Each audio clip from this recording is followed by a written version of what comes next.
مفتی صاحب چپل الٹی ہوتی ہے تو ہمیں سیدھی کرنی چاہیے، ان لوگ کچھ کہتے ہیں اس سے یہ ہوتا ہے وہ وغیرہ وغیرہ، چپل الٹی ہو تو اس لیے سیدھی کرنی چاہیے کہ بری لگ رہی ہوتی ہے، وہ فٹے منہ کہہ رہی ہوتی ہے۔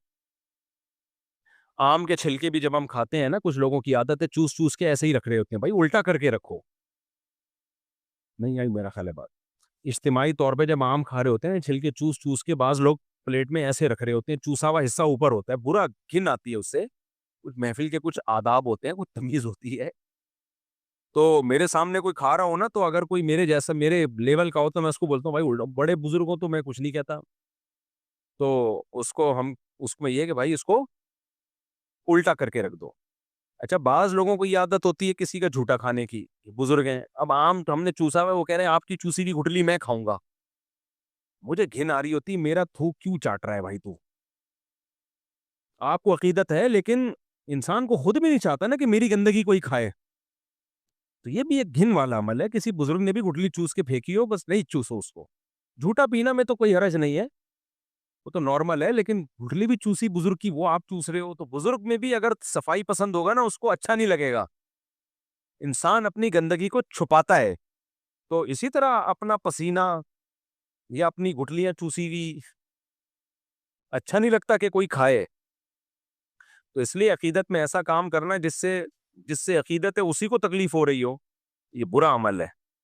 اس لیے بزرگ کا جھوٹا پانی پی لیا کریں، بس اتنا کافی ہے۔ اس کی چوسی ہوئی گنڈیریاں اور اس کی چوسی ہوئی گٹلیاں مت کھایا کرو، یہ تھوڑا زیادہ ہو گیا۔ مفتی صاحب تفصیل سے بتا دیں کیا زنا ایک قرض ہے؟ ایسا یہ غلط ہے، لوگوں میں مشہور ہے کہ زنا ایک قرض ہے، آپ کی بیٹی اور بہن کو اتارنا پڑے گا، بالکل غلط ہے۔ کسی کے گناہ کی سزا کسی اور کو نہیں ملتی ہے۔ ہاں یہ ضرور ہے کہ جب آپ زنا کرتے ہو اور گھر والوں کو پتہ چلتا ہے تو ان میں وہ پاک دامنی رہتی نہیں ہے، وہ یہ کہتے ہیں یہ جب مزے اڑا سکتا ہے تو ہم بھی پھر پاک دامن لوگوں کو اکثر پاک دامن ان کی عورتیں بھی پاک دامن ہی بن جاتی ہیں۔ مرد خود خراب ہو تو اس کے اثرات، باپ شراب پیتا ہو تو بچے کہیں گے ہم نے پی لی تو کیا ہو گیا، یہی ہوتا ہے نا، وہ اپنی اختیار سے کرتے ہیں، ایسا نہیں ہوتا کہ اس کے گناہ کی سزا اس کو ملے، ایسا نہیں ہوتا۔ مفتی صاحب اگر کسی شخص کو نماز پڑھنی اور اس کی شلوار ٹخنوں کے نیچے ہو تو اس کو موڑنا چاہیے، حدیث میں آتا ہے ان اللہ لا يقبل صلاۃ رجل مسبل ازارا، اللہ اس کی نماز قبول نہیں کرتے جس کے ازار ٹخنوں سے نیچے ہو، تو اس فولڈ کرنا پڑے فولڈ کریں، اس کو جس طرح بھی موڑنا پڑے۔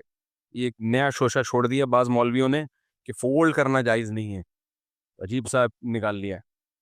مفتی صاحب ماحول کا انسانی زندگی پر کیا اثر پڑتا ہے؟ ہمیں بچوں سے کیا لکھا ہوا ہے کا ماحول ملا، مجھے بچپن سے اسلام کا ماحول ملا، مجھے اسلام سے محبت ہو گئی، آپ کے بیانات کی وجہ سے گھر والوں کا کو کیسے سمجھاؤں؟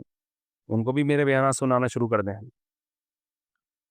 اونچی آواز میں بیان لگوا دیا کریں، جب شادی 4 شادیوں پر آئے اس کو وہ فارورڈ کر دیں، پھر آگے سے شروع کر دیں دوبارہ۔